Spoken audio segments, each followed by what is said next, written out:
Certified case files. Genuine evidence. Objective truth. You are viewing bodycam incident reports. Hey! Step away from the aircraft. You're in the wrong sector. I have clearance for this flight. People like you don't belong past the gates. Let me show you my side of bag. Keep your hands where I can see them and drop the bag. Blackwood Aviation operated a private terminal at the edge of the municipal airport. To secure the parked corporate jets, the company contracted city police officers to patrol the perimeter. Before we watch one of those contracted officers unlawfully detain the founder of the aviation company, hit that subscribe button, leave a like, and let me know where you're watching from today. Sector 4 sat at the far end of the airfield. The concrete apron holding the Gulfstream G65 was physically separated from the main terminal walkway by a thick red line painted directly onto the tarmac. Crossing that line meant entering a restricted sterile area. Anyone stepping onto that concrete, regardless of their job title, was required to have an active red SIDA badge visibly displayed above the waist. Inside the terminal, the shift supervisor sat in the dispatch center, tracking the live camera feeds. He watched the automated system log the tail number of the Gulfstream. The internal security software confirmed the CEO's arrival, clearing him through the heavy glass doors without triggering a perimeter alert. Out on the tarmac, the flight crew was already in the cockpit running their pre-flight checks, unaware of the conflict developing outside. At exactly 6:30 a.m., Justin Blackwood walked out of the terminal and headed straight toward his designated aircraft. He wore a plain black hooded sweatshirt, dark denim jeans, and athletic shoes. He carried a heavy leather duffel bag slung over his left shoulder and held a paper coffee cup securely in his right hand. He bypassed the electric luggage carts, stepped directly over the painted red line, and navigated the empty expanse of concrete toward the lowered stairs of the jet. The morning air smelled heavy with jet fuel, and the high-pitched whine of the engines echoed across the apron. 70 yards away, Officer Austin Quinn sat inside a marked Airport Authority police interceptor. Operating on the off-duty security detail funded by the terminal's contract, Quinn was tasked with keeping unauthorized ground personnel away from the aircraft. Looking through the windshield of the cruiser, Quinn observed a man in a black hoodie and jeans walking directly toward a $65 million jet. Quinn did not pick up his console radio to contact dispatch and verify the passenger manifest. He did not open his mobile data terminal to check the flight logs. Relying entirely on a rapid visual assessment of the man's casual clothing, Quinn shifted the heavy interceptor into drive. He accelerated rapidly across the active tarmac, the large V8 engine roaring over the noise of the airfield. Quinn brought the heavy vehicle to an abrupt, sharply angled stop, exactly 20 feet away from the nose of the Gulfstream, physically blocking Blackwood's direct path to the boarding stairs. Quinn pushed his heavy door open and stepped out onto the concrete. He reached up to his tactical vest and activated his body camera. He walked toward the aircraft with heavy, deliberate steps, resting his right hand directly on his duty belt, inches away from his holstered firearm. "Hey!" Quinn barked, his voice projecting aggressively to cut through the ambient noise. "Step away from the aircraft and put the bag on the ground." Blackwood immediately stopped his forward movement. He did not drop the leather duffel bag, flinch, or exhibit any signs of panic at the sudden command. He turned around slowly to face the approaching police officer, keeping his coffee cup perfectly steady in his right hand. "You crossed the red line," Quinn stated, stopping 10 feet away and planting his boots wide in a standard tactical stance. His eyes quickly scanned the black hoodie, the jeans, and the duffel bag. "This is a sterile area. You don't belong out here. Turn around and walk back to the gate." Blackwood maintained his position on the tarmac, his posture remaining completely relaxed despite the physical confrontation. "I have clearance for this aircraft, officer," Blackwood replied, his baritone voice carrying evenly over the noise of the airfield. "I am boarding." Quinn let out a short, dismissive breath, shaking his head slightly and taking a half step forward to close the physical distance.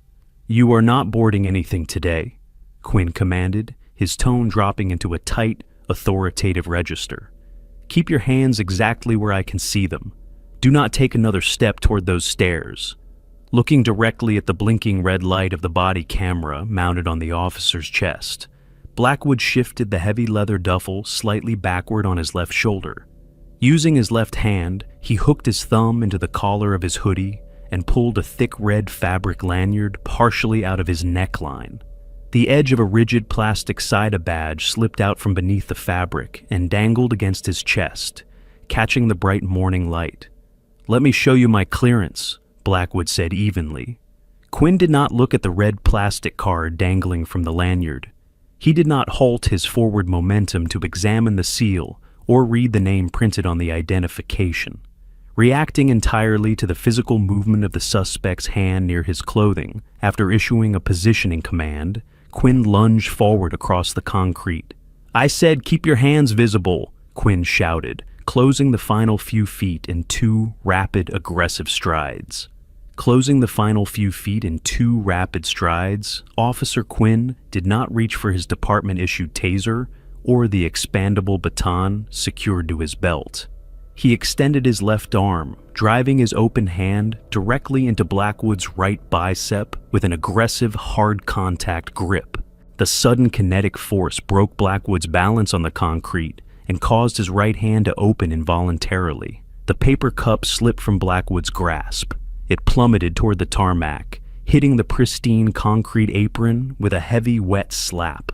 The plastic lid violently popped off upon impact, sending a wave of steaming black coffee splattering across the gray pavement and pooling around the toes of Blackwood's athletic shoes.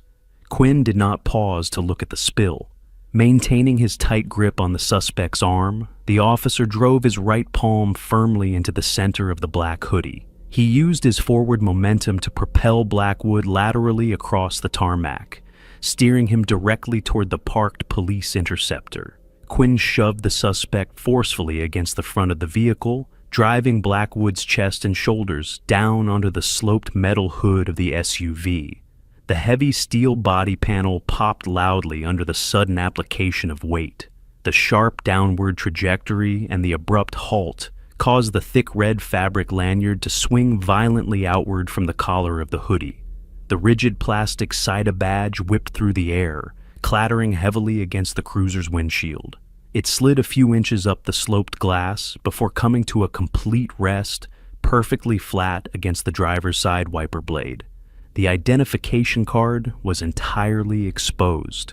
The high-resolution corporate photograph, the federal security seal, and the bold black text were completely visible, facing directly upward in the bright morning sunlight. Quinn did not look up at the windshield. He maintained his visual focus entirely on the suspect's hands and shoulder movements. He shifted his tactical stance, widening his boots on the concrete, and drove a heavy forearm directly between Blackwood's shoulder blades, pressing his upper body weight downward to pin the man securely in place against the hot metal of the hood. Blackwood did not brace his legs against the tarmac, tense his upper torso, or attempt to twist his shoulders away from the physical hold. He allowed himself to be flattened against the cruiser without initiating any physical counterforce, turning his head to the side and pressing his cheek against the hood to keep his airway clear.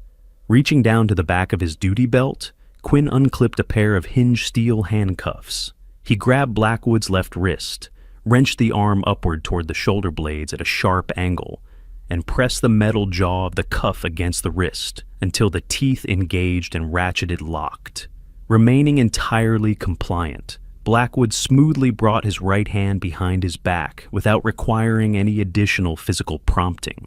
Quinn snapped the second cuff closed, squeezing the metal rings tight against the skin. He retrieved a small key from his belt and pressed the pin on the side of both cuffs, double-locking the steel rings in place to prevent them from tightening further. Securing his grip on the short steel chain connecting the cuffs, Quinn pulled sharply upward, forcing Blackwood off the hood of the car and back onto his feet. As Blackwood stood up, the rigid plastic SIDA badge slipped off the wiper blade, sliding down the windshield and dropping back against his chest, dangling openly at the end of the red lanyard. Quinn grabbed Blackwood by the back of the hoodie and steered him toward the side of the police interceptor. He forced the handcuffed man to stand facing the closed doors, kicking Blackwood's feet apart with his boot to widen the suspect's stance. Quinn conducted a rapid, aggressive exterior frisk of Blackwood's clothing. He ran his palms roughly down the outside seams of the denim jeans, hooked his thumbs under the belt line to check for concealed weapons, and patted down the front pocket of the hoodie, entirely bypassing the bright red federal credential hanging directly in front of his hands. "You are under arrest for the federal offense of breaching a sterile aviation area and refusing to comply with a lawful order," Quinn stated, grabbing Blackwood firmly by the bicep to lock him in place. "You have the right to remain silent. I highly suggest you use it."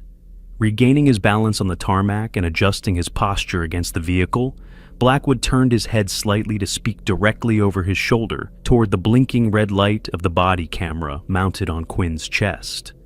"Officer, I am noting for the official record that you initiated a physical arrest without examining the active federal clearance badge that just struck the windshield of your vehicle," Blackwood said, keeping his baritone voice entirely devoid of emotion, panic, or anger. Quinn ignored the verbal statement. He tightened his grip on Blackwood's arm, pressing him firmly against the side of the police interceptor to maintain absolute physical control. Letting go of the suspect's arm for a split second, Quinn reached up to the lapel microphone on his tactical vest to call the terminal dispatch. Officer Quinn maintained his heavy physical grip on Blackwood's upper arm, keeping the handcuffed man pressed firmly against the passenger side door of the police interceptor. Reaching up with his free hand, Quinn gripped the lapel microphone attached to his tactical vest. "Unit 7 to terminal dispatch," Quinn transmitted, his voice projected with a forced, professional sharpness that cut through the low-frequency rumble of the airfield. "I have one adult male in physical custody at the nose of the G65O in Sector 4. I have a confirmed breach of the sterile perimeter and a refusal to comply with verbal commands. Send the FBO director to my location for a formal trespass processing and a federal incident report." "Terminal dispatch copies, Unit 7, the dispatcher's voice crackled through the external speaker on Quinn's vest. "The director is rolling to your location now. Maintain the scene."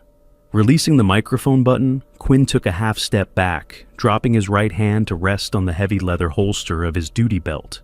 He looked past the suspect, his gaze sweeping across the pristine concrete tarmac toward the sprawling glass and steel structure of the private terminal. "I gave you a direct verbal command to turn around and walk back to the gate," Quinn stated, his tone projecting standard law enforcement authority without any shift in emotion. "The commercial terminal is 2 miles south of here. This is a secure, federally regulated aviation facility. You are going to spend the rest of your morning in a Port Authority holding cell, explaining exactly how you bypass the perimeter locks."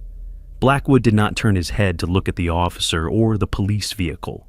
He maintained his position against the side of the interceptor, staring straight ahead at the nose of the Gulf Stream.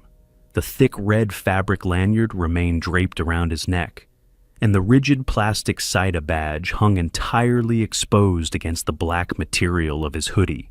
The corporate logo, the high-resolution photograph, and the bold black lettering identifying him as the CEO were perfectly legible in the clear morning light.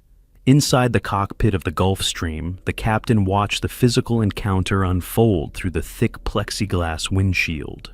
Adhering to the strict security protocols regarding armed law enforcement on an active tarmac, he did not exit the aircraft to intervene. He simply picked up the internal radio and contacted terminal dispatch to report the unprovoked physical detention of the company's principal. Outside, the silence of the airfield was heavy, broken only by the high-pitched whine of the jet's auxiliary power unit. The spilled coffee on the concrete had begun to dry, leaving a dark, jagged stain on the gray tarmac right next to Blackwood's athletic shoes. "You're lucky I didn't escalate to my sidearm when you reached into your clothing," Quinn added, shifting his weight and looking down at the heavy leather duffel bag sitting abandoned on the concrete. In this sector, reaching for anything without authorization is considered an active threat to the aircraft. Blackwood did not respond to the provocation. He did not complain about the tightness of the steel cuffs or the aggressive frisk he had just endured. He maintained a state of complete, disciplined physical stillness against the metal door of the SUV, staring directly at the blinking red light of the body camera. "Officer, I am noting for the official record that you have currently held me in physical restraints for 5 minutes without requesting my legal name or conducting a basic verification of the federal CETA badge currently resting against my chest," Blackwood said. His baritone voice was perfectly steady, carrying clearly over the ambient noise of the idling interceptor. Quinn did not look down at the red plastic card. He did not attempt to verify the name or the title. He simply crossed his arms over his ballistic vest and stared toward the maintenance hangars, waiting for the private security detail to arrive and finalize the paperwork for the arrest. The wait ended when a sleek black electric-powered security cart turned the corner of the primary hangar. The vehicle navigated the concrete apron silently, bypassing the painted red line and rolling directly into the sterile zone. It pulled up behind the marked police interceptor, the rubber tires coming to a complete stop on the tarmac. The FBO director stepped out of the cart. He was dressed in a tailored navy suit and a crisp white shirt. He did not rush toward the scene or call out to the officer. He walked methodically, his eyes scanning the physical layout of the arrest, the spilled coffee, the abandoned bag, the city police officer, and the man in the black hoodie standing perfectly still in handcuffs. "Quinn," the director said, stopping exactly 5 feet away and evaluating the patrol officer with a cold, unreadable expression. "Dispatch reported an interception at the principal's aircraft." "Caught him mid-approach," Quinn reported confidently, pointing a finger toward the stairs of the jet. He crossed the red line, refused to evacuate the sterile area, and initiated a sudden reaching motion when I attempted to secure his hands. "I have him detained for trespassing and resisting. I need his credentials pulled and a formal ban issued immediately." The director nodded slowly, absorbing the verbal report without interruption. He turned his attention entirely away from Quinn, stepping around the officer and walking directly up to the handcuffed man. He stopped 2 feet away, lowering his gaze to look directly at the red lanyard and the hard plastic badge resting on the black fabric. The federal credential displayed a high-resolution corporate photograph of the handcuffed man, followed by the security seal, the name Justin Blackwood, and the executive title Chief Executive Officer. The director did not gasp, shake his head, or turn back to the patrol officer to issue a verbal reprimand regarding the failure to identify the individual. He simply reached his right hand into the interior pocket of his tailored navy suit jacket, retrieving a small, standard-issue universal handcuff key attached to a plain metal ring. Seeing the metal key emerge from the jacket, Quinn immediately took a heavy step forward, inserting himself into the physical space between the private security director and the suspect. He raised his left hand, holding his open palm outward in a standard law enforcement blocking maneuver, while dropping his right hand to rest directly on the grip of his holstered taser. "Director, step back from the vehicle," Quinn commanded, his voice rising in volume and projecting the sharp, authoritative cadence of an officer handling an active crime scene. "That individual is under an active arrest for breaching a federally regulated sterile area. You are interfering with a physical detention. You do not have the legal jurisdiction to release a suspect from my custody." The director ignored the physical barricade and the verbal warning entirely. He did not attempt to argue federal aviation law, explain the situation, or order the officer to stand down. He smoothly sidestepped Quinn's extended arm without making physical contact, moving directly behind Blackwood and placing his own body between the city police officer and the founder of the aviation company. Quinn tensed his shoulders, stepping laterally to re-establish physical control over the scene, but the director was already securing Blackwood's left wrist. He inserted the metal tip of the key into the keyhole of the rigid steel cuff, turned it sharply to disengage the internal double-locking pin, and twisted it in the opposite direction. The steel jaw clicked open loudly against the ambient noise of the airfield. The director repeated the mechanical process on the right wrist, pulling the heavy steel chain away and allowing Blackwood to bring both of his arms forward. Moving with deliberate slowness, the director placed the empty police handcuffs directly onto the sloped metal hood of the marked Interceptor, leaving the metal rings sitting on the painted steel next to the dark stain of dried coffee. Stepping back around to the passenger side of the vehicle, the director turned his body fully to face Officer Quinn. Quinn tightened his jaw, squaring his tactical stance toward the private security director and reaching up to the lapel microphone on his vest, preparing to call for immediate Port Authority backup to handle the jurisdictional breach.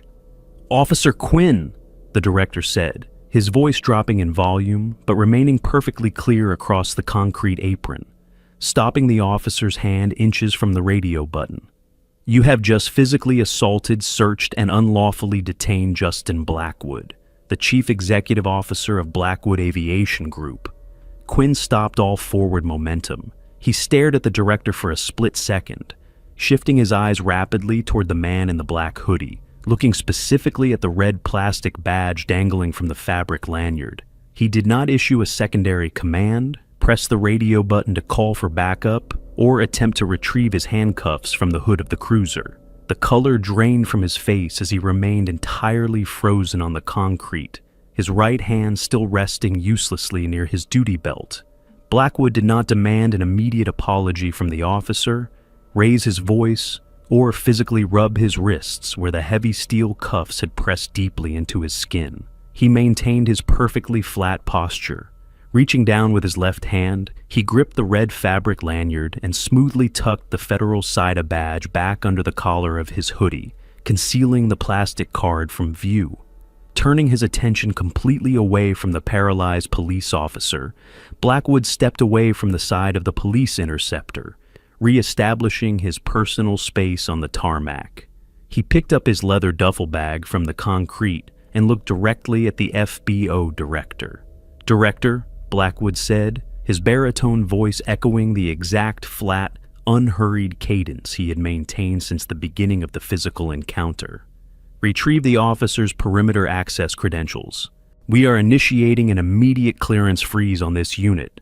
The director of FBO operations executed the direct command without a fraction of hesitation. He took a single step forward, closing the physical distance to the paralyzed officer, and extended his open right hand.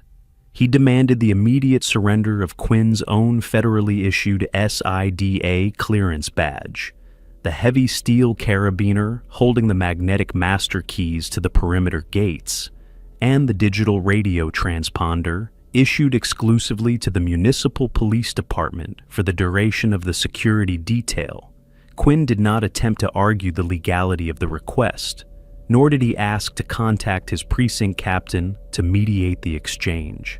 Moving with absolute mechanical stiffness, he reached down to his duty belt and unclipped the brass gate keys, placing them directly into the director's palm. He reached up to his tactical vest to unhook the plastic radio transponder from his webbing and surrendered the device.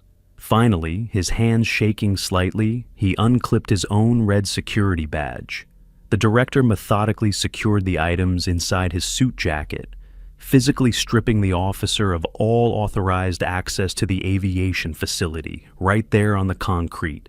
Justin Blackwood did not wait to watch the final exchange of the equipment. He turned his back on the patrol officer, gripping the leather handle of his duffel bag, and walked directly toward the lowered mechanical stairs of the Gulfstream G650.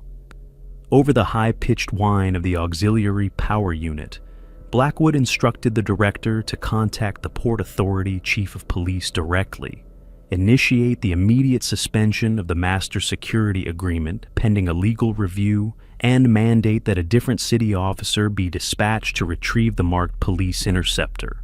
Blackwood climbed the stairs of the jet. The internal cabin door sealed shut behind him with a heavy mechanical thud. Seconds later, the main Rolls-Royce engines began to spool up. sending a deafening roar across the tarmac and a massive wave of heavy exhaust heat washing over the concrete apron. The director turned his attention back to Quinn. He ordered the officer to step away from the cruiser and leave the vehicle keys in the ignition. Quinn reached toward the open driver's side door to retrieve his personal gear bag from the cabin and log out of the mobile data terminal. The director immediately stepped forward, placing his hand flat against the door frame to physically block the officer's access. He stated that the vehicle was officially frozen in place to preserve the integrity of an active incident scene and could only be accessed by a ranking municipal supervisor. Quinn pulled his hand back, stepping away from the heavy SUV and leaving his own steel handcuffs sitting entirely abandoned on the sloped hood, inches away from the dark, jagged stain of dried coffee. 2 additional Blackwood Aviation security vehicles arrived quietly on the tarmac. The drivers navigated around the painted red line and parked the heavy electric SUVs at sharp angles, wedging their reinforced bumpers directly against the tires of the police interceptor to physically block the vehicle from moving forward or reversing out of Sector 4.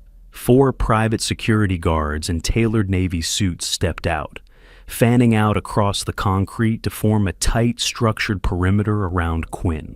They did not touch him, draw weapons, or apply physical restraints. They simply boxed the fully uniformed city police officer in on the active airfield. Following the director's strict procedural orders, the guards escorted Officer Quinn away from the Gulf Stream entirely on foot. They marched him in a tight diamond formation across the massive concrete apron, forcing the armed patrol officer to walk the entire half-mile distance past the maintenance hangars, past the fueling trucks, and past the observing ground crews, all the way to the outer public fence like a standard civilian trespasser. 72 hours later, the Blackwood Aviation Legal Department filed a formal notice of termination with the city, immediately severing the massive perimeter security agreement due to a documented breach of federal identification protocols and the unprovoked physical assault of the chief executive. The sudden cancellation of the contract forced the municipal port authority to slash their operating budget, permanently eliminating the highest-paying overtime detail in the district. Officer Quinn was suspended without pay following a brief internal affairs hearing. The body camera footage of the unlawful arrest was pulled by the district attorney's office, resulting in an active grand jury investigation into felony charges of false imprisonment, battery under color of law, and the falsification of an official police report regarding the initial perimeter breach. That's all for today's breakdown. If you want to see more cases where body cam footage exposes the truth, hit that subscribe button, turn on notifications, and leave a comment below, letting us know how your local department handles private security details. Stay safe out there, and we'll see you in the next video. Case officially closed. For more authentic law enforcement footage, please leave a like and subscribe. Thanks for joining Bodycam Incident Reports.